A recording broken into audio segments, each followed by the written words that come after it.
Public times में आपका स्वागत है। नमस्कार, मैं हूं आदिल नसीर। तो चलिए बिना देरी किए हुए जान लेते हैं गोपालगंज की खास खबरों को। सूबे की सरकार शिक्षा व्यवस्था को बेहतर करने के लिए चाहे जितने भी दावे कर ले, लेकिन उसके दावे पर कहीं न कहीं उनके नौकरशाह पलीता लगाते हुए नजर आ रहे हैं।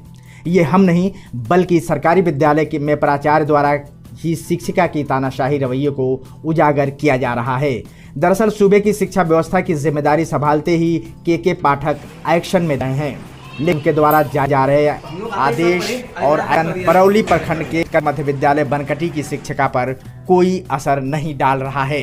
इससे सहज ही अंदाजा लगाया जा सकता है कि क्या इस शिक्षिका पर किसी बड़े लोगों का हाथ है।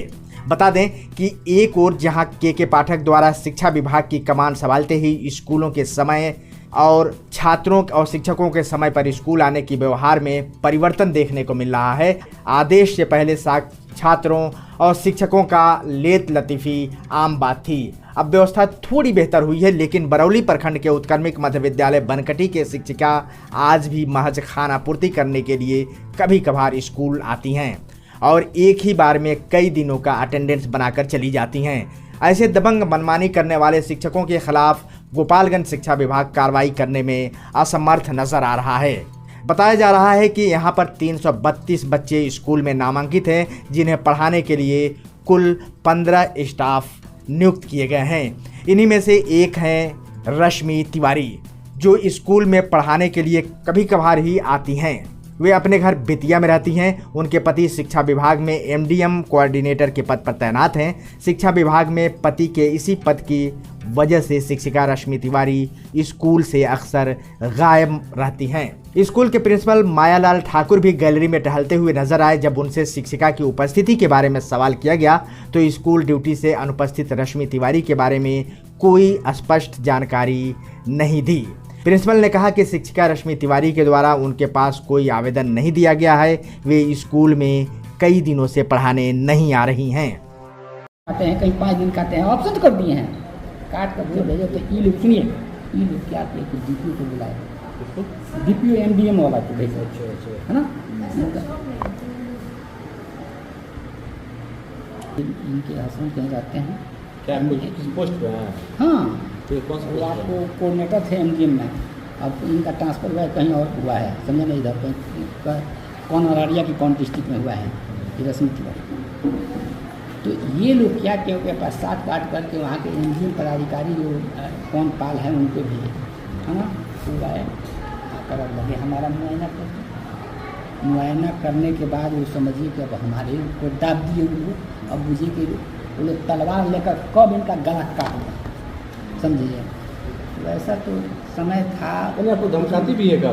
ना, धमकाती नहीं है, लेकिन अब लगे कि बाहरी प्रेशर, मतलब हमको लगता है आपको प्रेशर बनवाती है, पैरवी करवाती है, फोन करती है। हाँ, वो देखिए अब रही बात कि हमारे पास पैरवी नहीं, देखिए पहले ही से हमको जानकारी नहीं थी इस स्कूल के बारे में। हमको जानकारी नहीं थी, ट्रांसफ़र हुआ, समझे ना। इस स्कूल का ऑप्शन दिए थे हम, एक और स्कूल का दिए थे, दूसरे स्कूल का खराब, वहीं से खराब है। पहले 2-3 साल पहले से हमको लगता है ना सर, जानते हैं उसका है क्या कि आपको डरवा धमका के रखती है, नहीं, अटेंडेंस बना देगी, वो चली जाएगी। हमको डरवाती नहीं है, समझे ना। हम देखिए हम समय से पदाधिकारियों से देखिए बस समझ रहे हैं कि वो हमको कानून के कहता है। क्या करें भाई, मान लीजिए एक मान लीजिए कि हमारे पीछे 2-4 तो परिवार क्या करेंगे हम, बस समझ रहे हैं। अपन वही आपके ऊपर प्रेशर बनवा देती है, जब भी काटते हैं तो एकदम पैरवी करवा देती है, जांच करवा देती है, यही बात है ना। हम अब नहीं छोड़, अब पदाधिकारी कोई आएगा काट देगा, बात खत्म। का जी मैंने पदाधिकारी कोई आएगा तो अटेंडेंस काट देगा, लेकिन आप नहीं काटेंगे, आपका अधिकार नहीं है। अधिकार नहीं, आपका अधिकार नहीं, हम मान लीजिए है।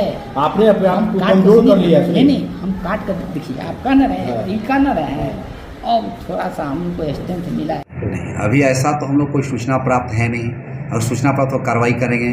दूसरी बात ये है कि सभी स्कूल में शिक्षकों का फोटो, मोबाइल नंबर और पदनाम के साथ फ्लैक्स बना के वो फ्लैश किया गया है, ताकि स्पष्ट हो जाए जो अभी शिक्षक पढ़ा रहे हैं या जो उपस्थित हैं और रियल में इसी फोटो जो लगा हो इसी में से कोई शिक्षक है।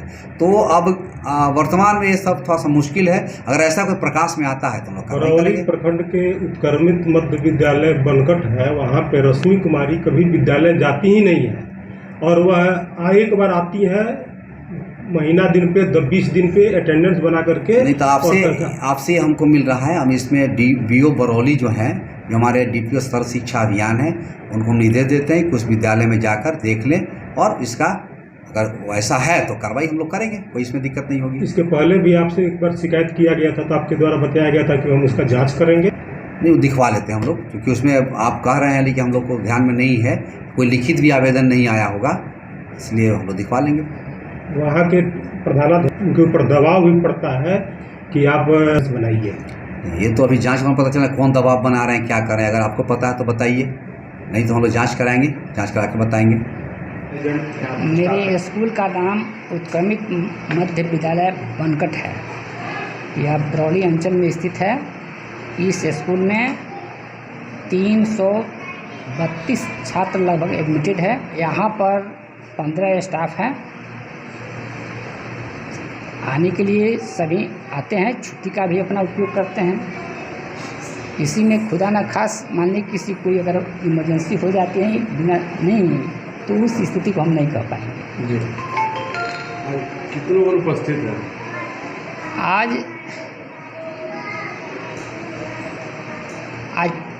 13 लोग प्रेजेंट हैं, 13 प्रेजेंट हैं। कौन नहीं आया? और 2 जो है इसमें से एक एग्ज़ाम में गया है जैसे सूचना है, और एक के बारे में हमको सूचना अभी तक तो नहीं मिली। एग्जाम में कौन गया है और सूचना उसको कौन है? एग्ज़ाम में मंतोष कुमार सिंह है जी, जैसे सूचना दी है, और एक रश्मि तिवारी है जो अभी तक नहीं पहुँची है। रश्मि तिवारी कब से नहीं आती है? अब तो उसको देखना पड़ेगा। सर, आप क्यों डरते हैं? आप लोग ऑप्शन नहीं काट पाते हैं, 2-3 दिन वार्निंग नहीं दे पाते, क्यों डरते हैं? इस सब डरने वाली बात नहीं है, अभी कोई सूचना नहीं है, इसलिए हम बिना सूचना का क्या कर बिना सकते हैं। सूचना के गए हैं वो? अभी तक तो बिना सूचने का है। और अक्सर ऐसे क्या बताती है बिना सूचना के ही? नहीं, अक्सर वाली तो बात नहीं है, अभी की बात कर रहे हैं 2-3 दिन पहले की। सर, पिछली बार कब आई थी स्कूल में वो? तो देखना पड़ेगा उसको, दिमाग इसमें थोड़ा जटिल है। अनुमान में कितने दिन से नहीं आ रही? तो आपको याद है सर आखिरी बार कब आई थी वो? 2-3 दिन। तुरंत कब बताइए सर, 2-3 दिन के आसपास। हाँ, कब आई थी? पिछली बार कब आई थी वो? छोटी सी आंखों में पूरी दुनिया को देखने का हुनर होता है, तो इसकी देखभाल बिल्कुल सावधानी से। हम हैं Titan world and Titan I plus exclusive Titan showroom, जहां कंप्यूटर द्वारा निशुल्क आंखों की जांच अनुभव करें हमारे 20 स्टेप त्रुटिहीन घड़ियों और चश्मों के स्टार्टिंग प्राइस 599 से। तो आज ही आइए Titan world and Titan I plus, DAV high school के सामने, स्टेशन रोड, गोपालगंज। जिले का गौरव 73 वर्षों से गोपालगंज की सबसे भरोसेमंद जेवर की दुकान रामकृष्ण ज्वेलर्स। हमारे यहाँ 916 750 का ह्यूड हॉलमार्क सोने चांदी के साथ IGI द्वारा प्रमाणित हीरे का जेवर भी उपलब्ध है। BIS 916 हॉलमार्क शुद्ध सोना, संपूर्ण पारदर्शिता, GIA प्रमाणित हीरा, गोल्ड एक्सचेंज पर शून्य कटौती, आजीवन मेंटेनेंस का वादा, गोल्ड ज्वेलरी पर 25% और डायमंड ज्वेलरी पर 20% तक की छूट। हमारे यहाँ लगे कैरेटोमीटर से सोने चांदी के गहनों की शुद्धता की जांच ग्राहक स्वयं करें, वो भी निःशुल्क। Ramkrishna jewellers, main road, Gopalganj. विगत 28 वर्षों से आपकी आस्था एवं विश्वास का प्रतीक JDS public school and Pratap coaching centre, जहां CBSE पैटर्न पर आधारित co education curriculum NCERT class nursery से 10th तक इंग्लिश मीडियम स्कूल। साथ ही हमारे यहाँ 25% seat reserve for BPL family, science lab facilities, computer lab facility, smart classes and project work for each student, hostel for boys and girls. Admission open for 2023-24 session. JDS public school and Pratap coaching centre, Ramnath Path, Saraswati Nagar, ward number 12, Gopalganj. Thawe junction का सहायक सुरक्षा आयुक्त railway सुरक्षा बल छपरा मुकेश पवार द्वारा सुरक्षा का जायजा लिया गया।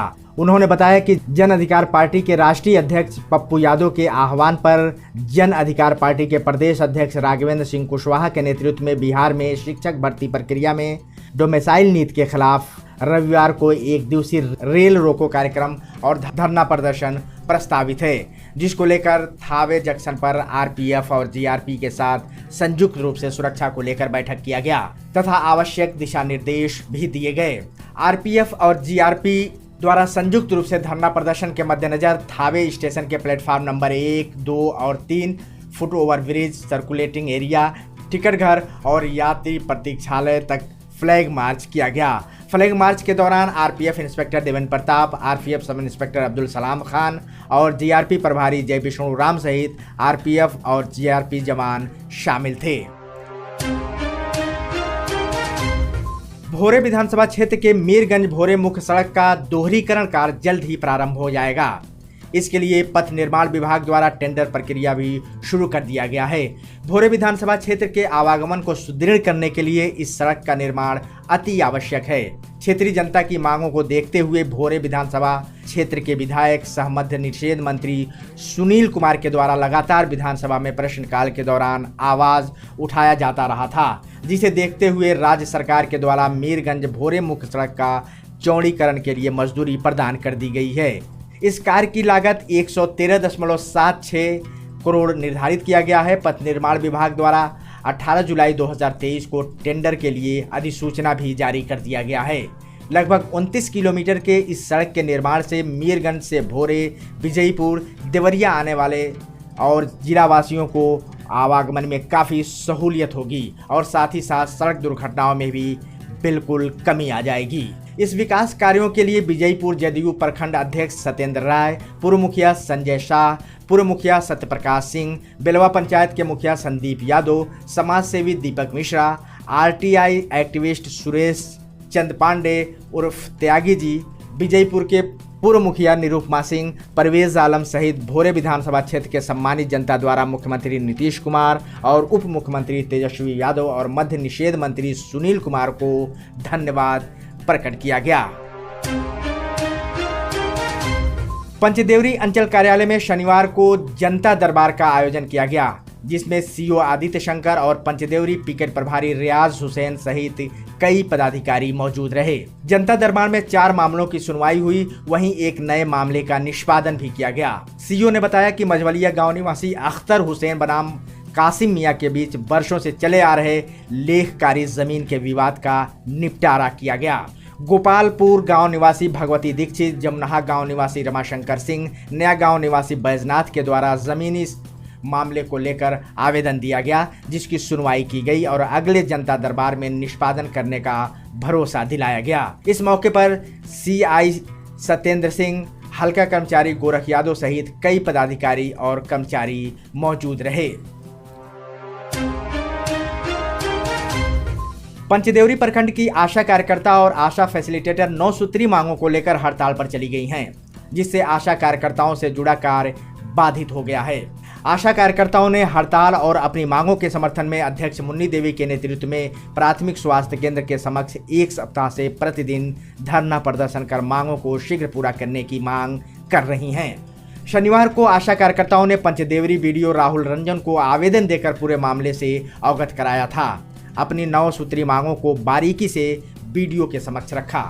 उनकी मांगों में अश्विन पोर्टल से भुगतान शुरू करने के पूर्व का सभी बकाया राशि भुगतान करने, कोरोना काल की ड्यूटी के लिए सभी आशा कार्यकर्ताओं को 10,000 कोरोना भत्ता भुगतान करने, जनवरी 2019 के समझौते के अनुसार मुकदमों की वापसी सहित अन्य और क्रियान्वित बिंदुओं को शीघ्र लागू करने, आशा कार्यकर्ताओं को सामाजिक सुरक्षा योजना, पेंशन योजना का लाभ देने, वर्षों पूर्व विभिन्न कार्यों के लिए निर्धारित प्रोत्साहन राशि के दरों में समुचित विधि हेतु केंद्र सरकार को प्रस्ताव भेजने सहित अन्य मांग शामिल हैं।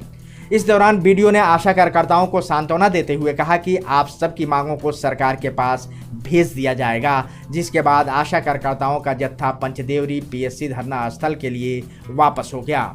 मौके पर मुन्नी पांडे, गीता देवी, कुसुमावती देवी, रेणु देवी, कुसुम देवी, गीता तिवारी, बिमल देवी, विद्यावती देवी, मालती देवी, विद्यार्थी देवी, उमरावती देवी, शिवप्रिया देवी, सीता देवी, रीना देवी, रूमा देवी और जया देवी आदि मौजूद थीं। विभागीय आदेश के आलोक में प्रखंड के मध्य विद्यालय रामचंद्रपुर में बाल संसद के 12 और मीना मंच के 18 छात्र छात्राओं का चयन प्रधान अध्यापक संजीव शंकर प्रसाद के देखरेख में किया गया। प्रधान अध्यापक ने बताया कि वर्ग 8 के छात्र आर्यन कुमार को प्रधानमंत्री, नव्या कुमारी को उप प्रधानमंत्री, गुड्डू कुमार को शिक्षा मंत्री, अनु कुमारी को उप शिक्षा मंत्री, अतुल कुमार को जल एवं कृषि मंत्री, दशरथ कुमार को उप जल और कृषि मंत्री, आदित्य कुमार को स्वास्थ्य और स्वच्छता मंत्री, रोहित कुमार को उप स्वास्थ्य और स्वच्छता मंत्री, अजीत कुमार को खेल और सांस्कृतिक मंत्री, अभिराज कुमार को उप खेल एवं सांस्कृतिक मंत्री, विक्की कुमार को पुस्तकालय और विज्ञान मंत्री, तो दिनेश कुमार को उप पुस्तकालय और विज्ञान मंत्री के रूप में चयन किया गया। मौके पर अमित कुमार कुशवाहा, रंजीत कुमार, माया कुमारी और पिंकी कुमारी सहित विद्यालय के शिक्षक और छात्राएं मौजूद थे। मोहम्मदपुर थाना की पुलिस ने कोर्ट के द्वारा जारी वारंट के आधार पर कुल 11 लोगों को गिरफ्तार किया है, जिन्हें पूछताछ के बाद न्यायिक हिरासत में जेल भेज दिया गया। ये आरोपी अलग अलग मामलों में फरार चल रहे थे, जिन्हें पकड़ने के लिए कोर्ट के द्वारा वारंट जारी किया गया था और मोहम्मदपुर की थाना अध्यक्ष नेहा कुमारी के नेतृत्व में पुलिस कार्रवाई करते हुए इन सभी लोगों को गिरफ्तार किया और पूछताछ के बाद जेल भेज दिया। कटिया थाना की पुलिस ने भी अलग अलग जगहों पर कार्रवाई करते हुए 9 लोगों को विभिन्न मामलों में गिरफ्तार किया है, जिसमें एक आरोपी आर्म्स एक्ट के मामले में पकड़ा गया है, तो वहीं एक आरोपी शराब की तस्करी करते हुए गिरफ्तार किया गया और 7 लोग शराब के नशे में धुत पाए गए। इन आरोपियों पर विधिसम्मत कानूनी कार्रवाई की है। इनमें शराब तस्कर पर आर्म्स एक्ट के आरोपी को जेल भेज दिया गया है, तो वहीं शराब के नशे में पकड़े गए आरोपी को उत्पाद अधिनियम के तहत न्यायिक मजिस्ट्रेट के समक्ष प्रस्तुत किया गया, जहां से जुर्माना लगाते हुए इन आरोपियों को छोड़ दिया गया। प्रतिकूल मौसम के कारण मानसून सक्रिय नहीं होने से सूखे की स्थिति बनी हुई है। पानी नहीं होने के कारण लक्ष्य के अनुसार किसान धान की रोपनी नहीं कर पा रहे हैं। रोपनी पंप सेट से सिंचाई कर जो की गई है, वे धान के पौधे पानी के बिना सूख रहे हैं। जहां नहर और पंप सेट की सुविधा नहीं है, वहां रोपनी नहीं हुई है और खेत परती पड़ा हुआ है।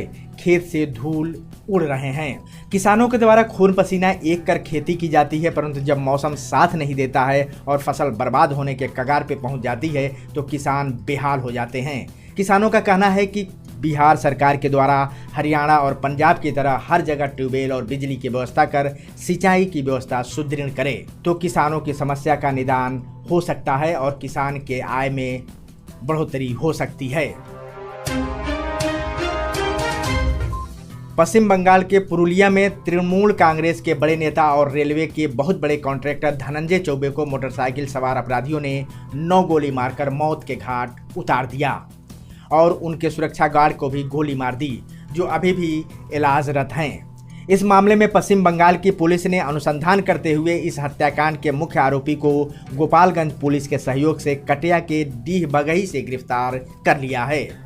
आरोपी का नाम रत्नेश पांडे बताया जा रहा है, जो वहां के रहने वाले अमरेंद्र पांडे का पुत्र है। बताया जा रहा है कि पिछले महीने 22 तारीख को धनंजय चौबे की हत्या की गई थी और यह आरोपी फरार हो गया था तथा अपने गांव में आकर छुप गया था। बंगाल पुलिस ने अनुसंधान करते हुए गोपालगंज पुलिस के सहयोग से आरोपी को गिरफ्तार कर लिया है और न्यायालय से रिमांड पर लेकर अपने साथ पश्चिम बंगाल चली गई है। पुलिस ने घटना के समय आरोपी के द्वारा पहना गया कपड़ा भी बरामद कर लिया है और आरोपी का फोन भी पुलिस ने बरामद कर लिया है। यह हत्या क्यों की गई, किसके लिए की गई, इन सभी सवालों का जवाब पश्चिम बंगाल की पुलिस अब आरोपी को रिमांड पर लेकर जानने का प्रयास करेगी। इस हत्याकांड के बाद बंगाल में कई तरह का राजनीतिक चहल पहल भी देखा गया है और सरेआम इस हत्याकांड में क्षेत्र में दहशत का माहौल भी बना हुआ था।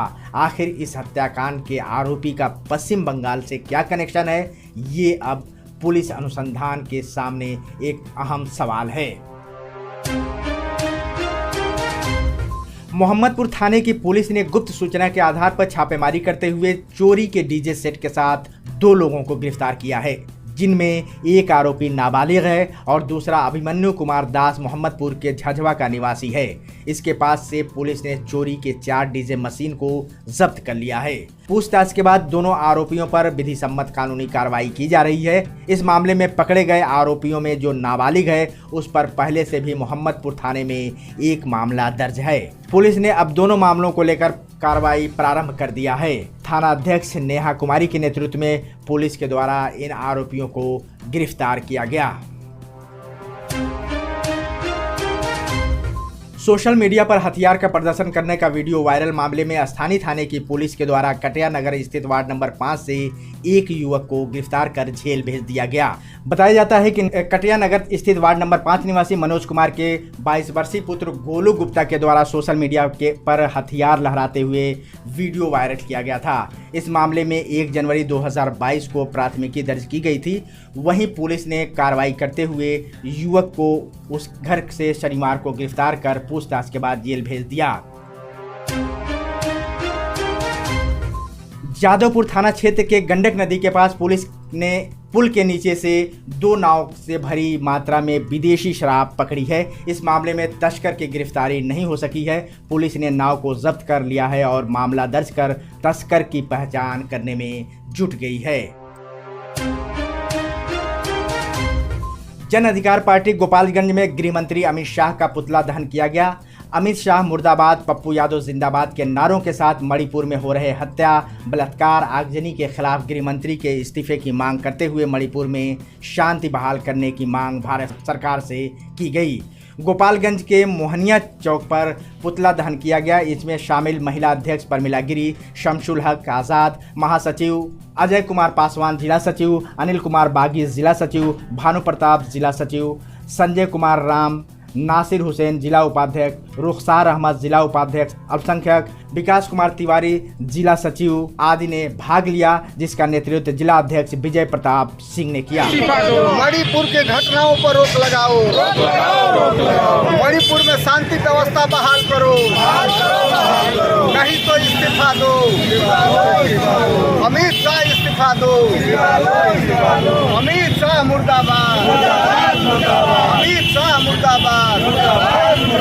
मणिपुर में हो रही घटनाओं पर रोक लगाओ, मणिपुर में घटनाओं पर रोक लगाओ, अमित शाह शर्म करो, अमित शाह शर्म करो, अमित शाह शर्म करो।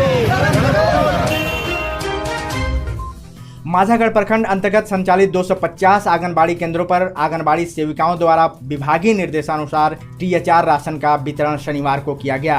THR राशन का वितरण गर्भवती और प्रसूति महिलाओं तथा 6 माह से 3 वर्ष तक के बच्चों को किया गया। प्रत्येक केंद्र से 54 लाभुकों को राशन महिला पर्यवेक्षिकाओं और अधिकारियों के सुपरविजन में दिया गया। माझागढ़ गोपालगंज अनिश्चितकालीन हड़ताल पर चल रही आशा कार्यकर्ताओं ने अपने विभिन्न मांगों को लेकर माझागढ़ सामुदायिक स्वास्थ्य केंद्र स्वास्थ्य समिति प्रबंधक सिद्धार्थ कुमार का घेराव करते हुए 1000 में दम नहीं, 18,000 से कम नहीं, आधी रोटी खाएंगे, काम पर नहीं आएंगे जैसे नारे लगाए गए। इस घेराव में आशा फैसिलिटेटर माधुरी देवी, कुसुम देवी, आशा, गीता देवी, आरती देवी, राधा देवी, बिमला देवी, फूल कुमारी, सीमा देवी सहित सैकड़ों आशा कार्यकर्ता सम्मिलित थीं। पब्लिक टाइम्स में आज बस इतना ही। बने रहिए हमारे साथ। नमस्कार।